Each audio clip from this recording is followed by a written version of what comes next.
नगर सरकारें बननी है और इसको लेकर प्रक्रिया शुरू हो चुकी है। रायपुर से बड़ा अपडेट, नगर पालिका संशोधन विधेयक पास कर दिया गया।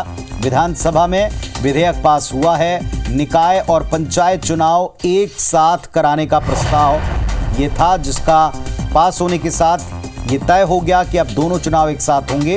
कार्यकाल पूरा होने तक 6 महीने तक की नियुक्ति प्रशासक की रहने वाली है। महापौर के लिए प्रत्यक्ष पद्धति से चुनाव होगा। नगर पालिका और नगर पंचायत अध्यक्ष के लिए भी प्रत्यक्ष ही चुनाव होगा।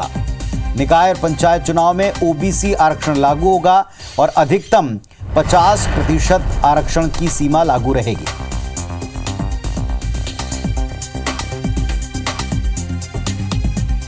तो बड़ा फैसला हुआ है। निकाय पंचायत चुनाव एक साथ कराने का रास्ता साफ हो गया। कार्यकाल पूरा होने पर नियुक्त होंगे प्रशासक और 6 महीने तक ये प्रशासक नियुक्त रहेंगे। एक साथ चुनाव का रास्ता इसमें साफ कर दिया गया। महापौर के लिए प्रत्यक्ष चुनाव होंगे और नगर पालिका अध्यक्ष पद के लिए भी प्रत्यक्ष चुनाव होंगे। विधानसभा में इस बाबत सरकार विधेयक को पास कराने में सफल रही है।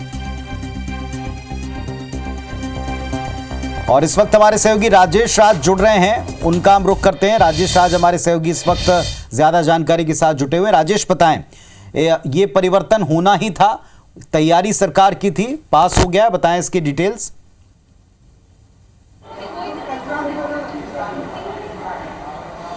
बिल्कुल पुनीत, देखिए तैयारी तो पूरी थी, चर्चा भी पूरी थी, लेकिन विधानसभा में आज जबरदस्त प्रतिरोध का सामना करना पड़ा सरकार को। जैसे ही नगरपालिका संशोधन विधेयक पेश किया गया, वैसे ही विपक्ष ने इसमें आपत्ति की। विपक्ष का ये कहना था कि संविधान के 74वें संशोधन के आधार पर तय हुआ है कि नगर निगम में जो चुनी हुई बॉडी अगर 5 साल पूरा होता है तो सरकार को चुनाव कराना होगा और 5 साल के पहले चुनाव करा करके नई बॉडी बनानी पड़ेगी। तो फिर ये सरकार इसमें 6 महीने के कार्यकाल एक्सटेंड करने का जो प्रावधान करने जा रही है वो संविधान के विपरीत है। केंद्र सरकार ने जो नियम बनाया है वो राज्य सरकार की विधानसभा उसको नहीं बदल सकती, लिहाजा ये संशोधन विधेयक संविधान के विपरीत है और इसको नहीं पेश होना चाहिए। इसमें काफ़ी देर तक इसमें बहस हुई।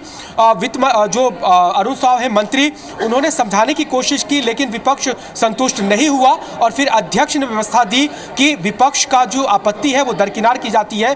इस पे चर्चा होगी, आगे इसको रखा जाएगा और इस बात से असंतुष्ट होकर पूरा का पूरा विपक्ष वॉकआउट कर गया और फिर विपक्ष की अनुपस्थिति में एक तरफा ये जो संशोधन विधेयक है वो पेश कर दिया गया है। अब इस संशोधन विधेयक की 3 अहम चीजें समझिए पुनीत। पहला ये कि एक साथ नगरीय निकाय और पंचायत चुनाव कराने के रास्ते साफ हो गए हैं, क्योंकि नगर पालिका में जो चुनी हुई बॉडी है अगर उसका कार्यकाल पूरा हो जाता है तो तुरंत चुनाव कराने की बजाय उसको 6 महीने। राजेश, जो आप बात बता रहे हैं विस्तार से डिटेल में दर्शकों को भी हम इस पॉइंट्स को समझाएंगे, लेकिन फिलहाल जो सरकार की तैयारी थी वो उसमें काम आ रही है। भले ही इसमें बहस लंबी चली लेकिन अब ये पास हो चुका है। बहुत शुक्रिया आपको कहते हैं इस सारी जानकारी के लिए। तो राजेश ने हमको बताया कि एक बड़ा बिल जो है पास हो गया है और एक साथ चुनाव का रास्ता साफ हो गया।